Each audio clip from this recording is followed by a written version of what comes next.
Hello everybody and welcome back to my channel. Today I'm going to be showing you how to hide apps in iOS 18. So as you can see, I'm on the home screen right now. I'm going to select Reddit and then I'm going to select Require Face ID.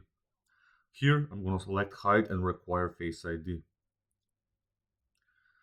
Then I'm going to tap on Hide App, and as you can see, Reddit just disappeared from my screen.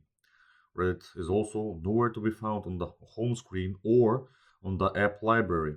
I can also try and search for it. Reddit. As you can see, there's nowhere to be found in the suggestions. If you want to find your hidden apps, you can go to the app library and you can go to the bottom. In this bottom right corner, there's a hidden section. You can tap on the section, and after your phone scans your face, you can see all my hidden apps: Trello, WhatsApp, and Reddit. So that's basically it. If you guys found it helpful, make sure to leave a like and subscribe to the video, and I'll see you next time. Bye bye.